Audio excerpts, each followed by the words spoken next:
Aku sangat yakin si pemilik langkah kaki itu sedang berdiri di balik pintu. Beberapa saat lamanya situasi seperti itu. Aku merinding ketakutan, nyaris menangis. Lalu langkah kaki terdengar lagi. Kali ini menjauh dari pintu, menuju ruang tengah. Aku terus mengikuti pergerakannya. Kemudian langkah kaki berhenti lagi, kali ini berhenti di ruang tengah. Lalu tiba-tiba terdengar keras suara televisi.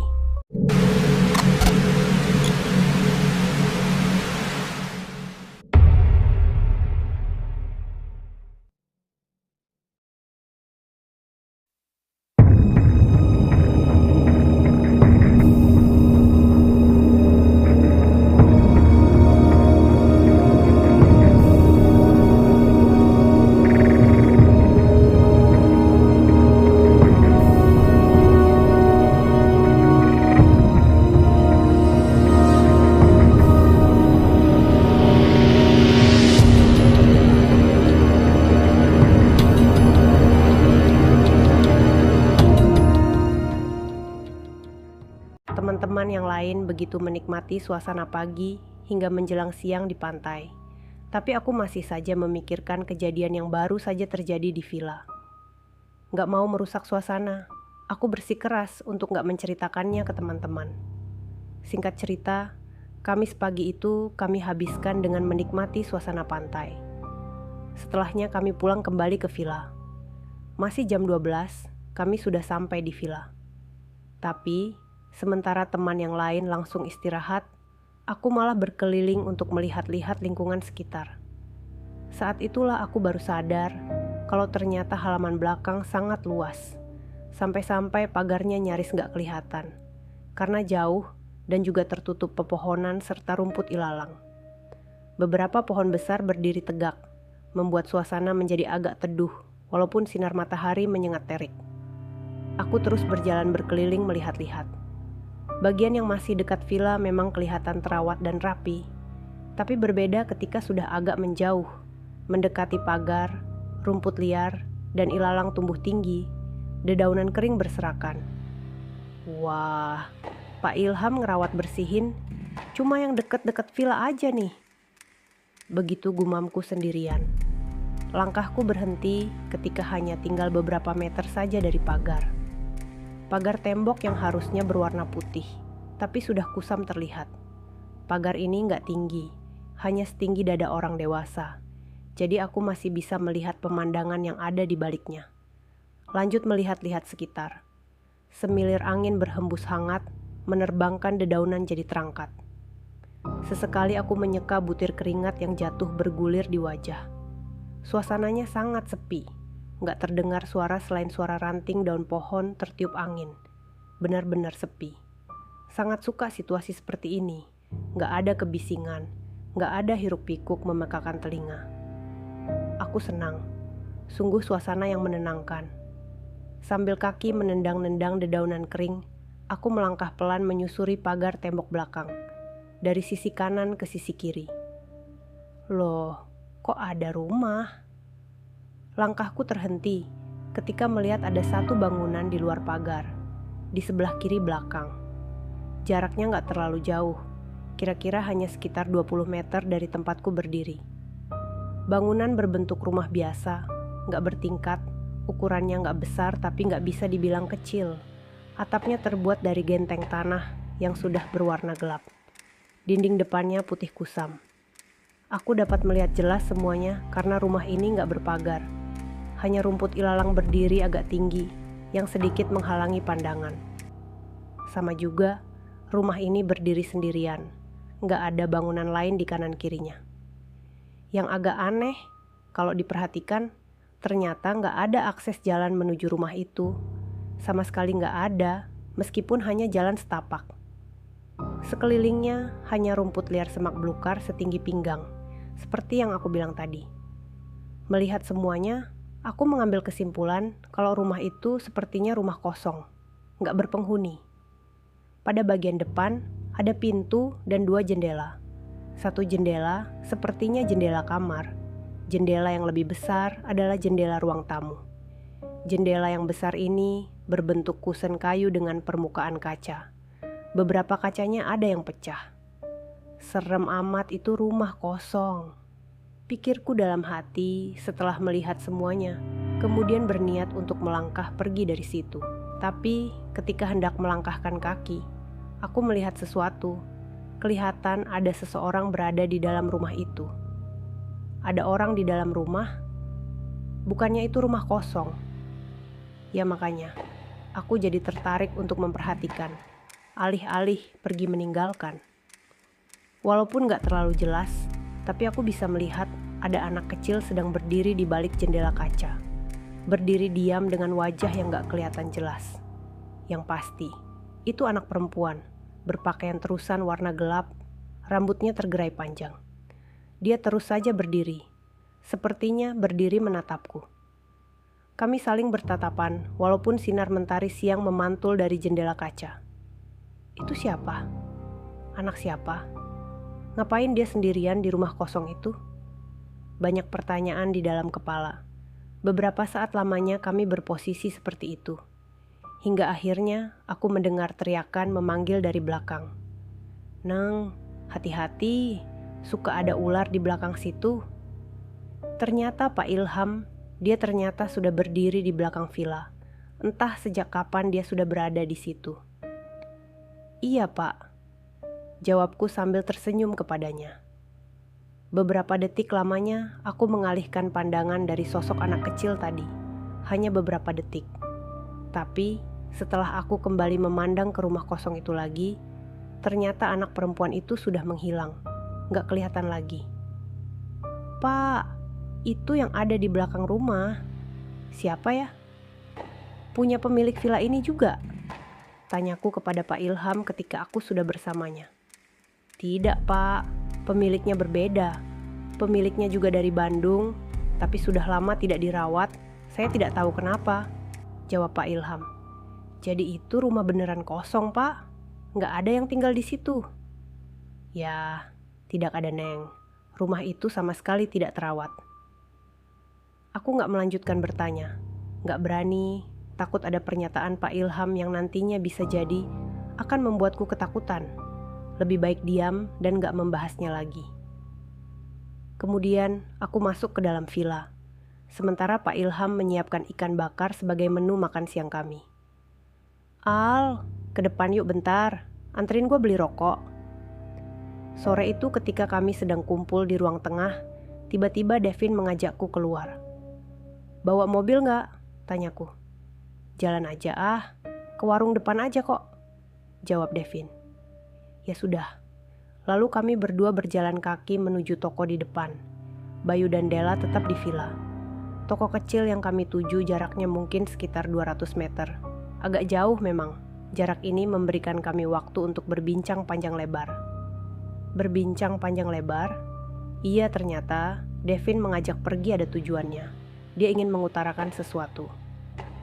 "Gue pingin ngomong sama lu nih," begitu Devin bilang membuka percakapan. "Apaan sih, Dev? Tumben-tumbenan." "Aku tidak mau bicara di depan Bayu dan Della. Kamu yang bicara duluan." "Ada apaan sih emang?" Aku semakin penasaran. "Menurutmu ada sesuatu yang aneh tentang villa itu, Al?" Jawablah dengan jujur. Aku agak kaget mendengar pertanyaan Devin. Kami sampai berhenti melangkah sebentar karenanya. "Lo kata nanya begitu?" Aku bertanya balik. "Q Karl Pustaka masuk. Dari kemarin kita dateng, feeling gue udah gak enak sama villa ini." "Gak enak gimana?" "Ini tidak baik, ini agak menakutkan." Sesampainya di toko, kami lalu duduk di warung kopi yang ada di sebelahnya. Lanjut berbincang di situ. "Nah, semalam kayaknya gue lihat hantu deh, Al." Begitu Devin bilang to the point. "Hantu? Hantu apaan? Di mana?" tanyaku. Lalu Devin bercerita panjang lebar. Devin bilang, sepulangnya dia dari luar untuk membeli minuman bersama Bayu, dia melihat sesuatu. Kebetulan kemarin malam Devin yang duduk di belakang kemudi. Sesampainya mereka di depan villa, Bayu turun untuk membuka pagar supaya mobil bisa masuk. Nah, pada saat itulah Devin melihat sesuatu di teras atas. Dia melihat ada perempuan sedang berdiri sendirian. Awalnya, Devin pikir itu aku atau Della. Karena ketika mereka pergi, aku dan Della memang sedang di teras atas. Tapi setelah lampu mobil sudah benar-benar menyorot ke depan rumah, akhirnya dia yakin kalau yang sedang berdiri itu bukan aku atau Della. Pas gue tegesin lagi, ternyata itu bukan kalian. Karena penampakannya kayak anak kecil, masih SD gitu, perempuan, rambutnya panjang. Dia berdiri aja, diam di teras atas. Serem Mal, gak mungkin itu orang, pasti setan. Hiiii, merinding lagi gue. Begitu cerita Devin. Mendengar itu, akhirnya aku ceritakan semua kejadian yang aku alami kemarin dan tadi pagi. Tentang suara langkah kaki di lantai atas dan depan, toilet, serta penampakan anak kecil di rumah kosong yang ada di belakang villa. Ya benar, ternyata kamu juga merasakannya. Oh, ada apa? Villanya sudah dibayar sampai hari Minggu. Sebenarnya aku takut. Ya udahlah, gak usah dipikirin. Kita senang-senang aja cuekin. Semoga gak muncul lagi. Begitu jawabku, pura-pura tegar. Kenapa Devin memutuskan hanya menceritakan semuanya kepadaku? Karena Bayu dan Della sangat penakut, parnoan. Kalau sampai mereka tahu tentang kejadian ini, dijamin langsung minta pergi meninggalkan villa dengan segera. Malam menjelang, malam Jumat. Sekitar jam 9 kami baru saja sampai di villa. Sejak jam 6:30 menghabiskan waktu di pinggir pantai. Sengaja mengunjungi pantai untuk merasakan suasananya pada malam hari. Tapi, sesampainya di depan pagar villa, kami semua sempat berdiri diam. Gak langsung melangkah masuk karena ada yang aneh. Kami melihat villa dalam keadaan gelap gulita. Sama sekali lampu gak ada yang menyala. Kenapa gelap ya? Kan tadi lampu udah kita nyalain semua. Ucapku membuka percakapan. Iya, gue yakin kok tadi terang. Lampu nyala semua. Kata Bayu menimpali. Mati lampu mungkin? Tanya Della pelan. Nggak sepanjang jalan ke sini tadi, rumah-rumah lain nyala semua lampunya. Masa kita doang yang mati lampu? Devin akhirnya bicara. Iya, bukan mati lampu deh. Itu televisi di dalam nyala. Ucapku kemudian. Televisi nyala? Iya, ternyata aku melihat ada cahaya dari ruang tengah. Dari jendela yang tirainya tertutup pun, kami dapat menebak kalau cahaya dari dalam itu berasal dari layar TV yang menyala. Kok bisa? Semua lampu mati, tapi TV menyala sendirian. Sebentaran, aku dan Devin saling berpandangan, melempar gelagat yang sama, gelagat keanehan. Ya udahlah, masuk aja yuk. Mungkin ada terminal yang ngejepret.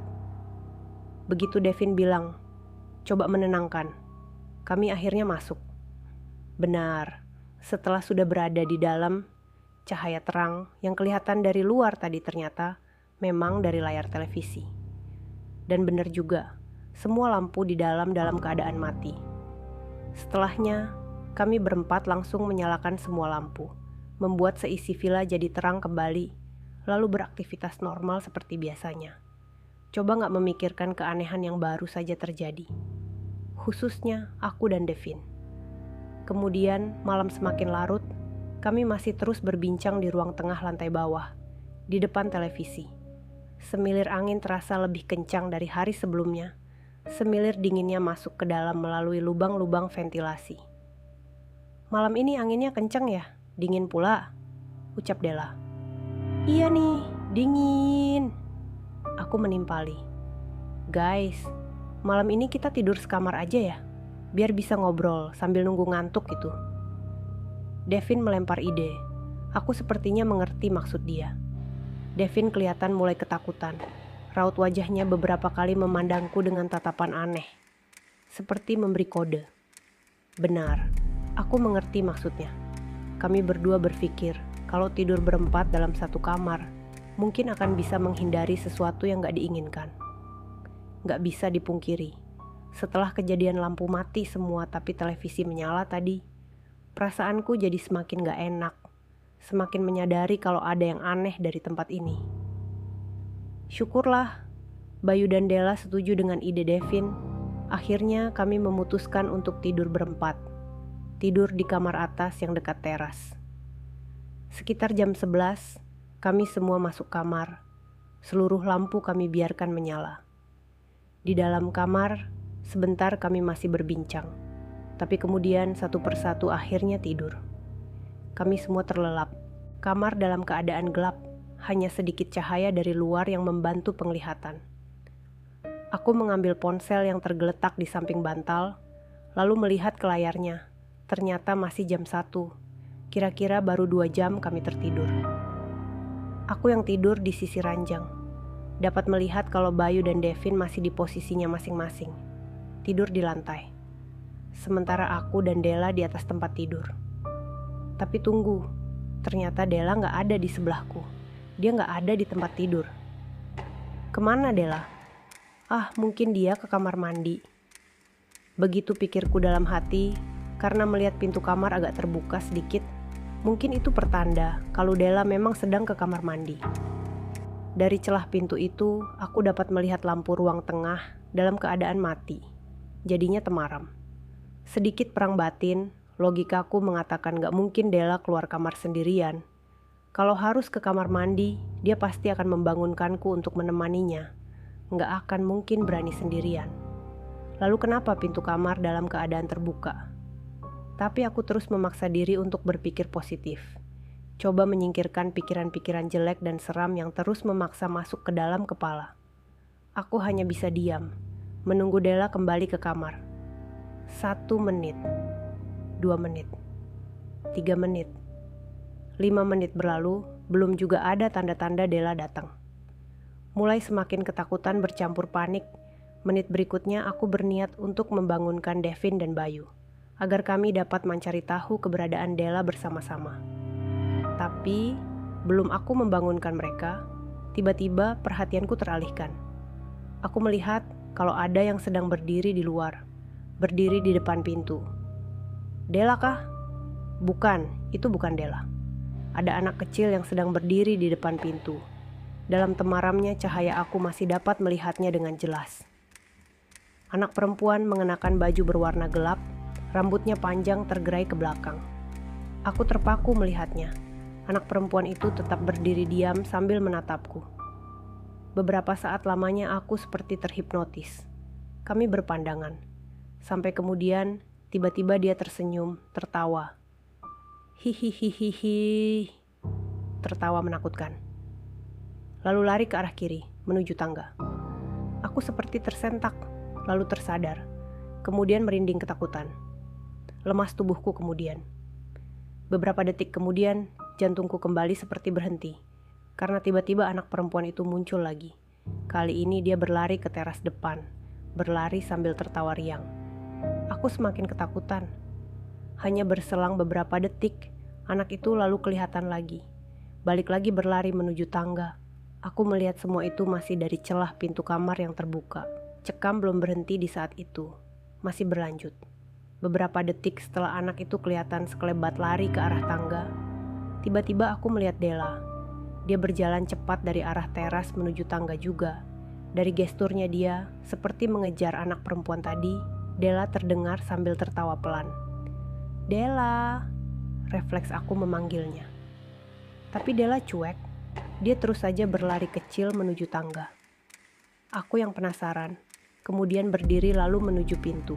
Belum berani langsung keluar kamar. Dari pintu aku melongokkan kepala, melihat ke arah tangga. Aku melihat Della sedang berdiri diam persis di depan tangga. Dia gak bergerak sama sekali menghadap ke tangga bawah, membelakangiku. Della. Sekali lagi aku memanggilnya, tapi sekali lagi dia gak memberi respons. Akhirnya, perlahan aku memberanikan diri untuk melangkahkan kaki, untuk mendekat ke tangga, tempat di mana Della berada.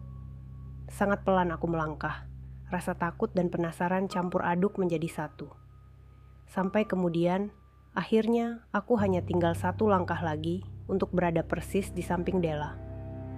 Tapi pada posisi ini aku berhenti, diam gak bergerak. Pandanganku tertuju ke tempat yang sepertinya Della juga sedang memandang ke sana, ke ujung tangga bagian bawah.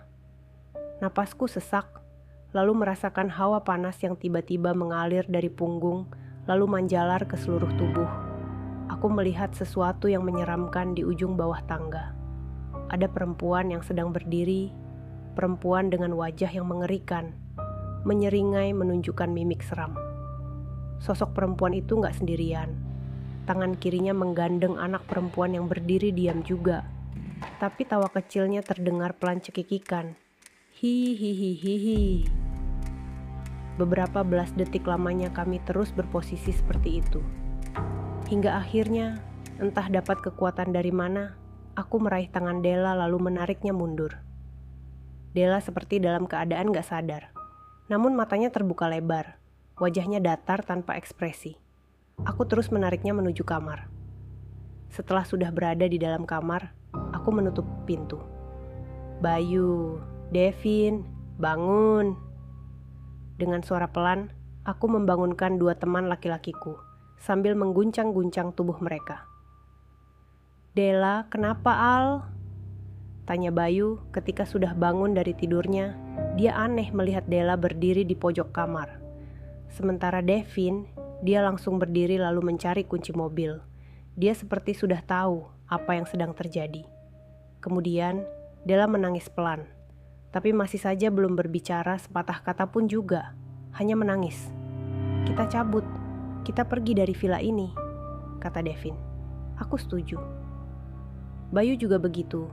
Tanpa banyak tanya dia langsung berdiri dan siap-siap keluar kamar. Lu duluan Dev.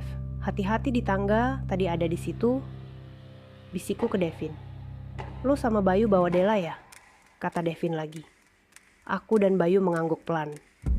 Kemudian kami keluar kamar, Devin berjalan paling depan, aku dan Bayu mengikuti di belakangnya sambil memeluk Della yang masih terus saja menangis.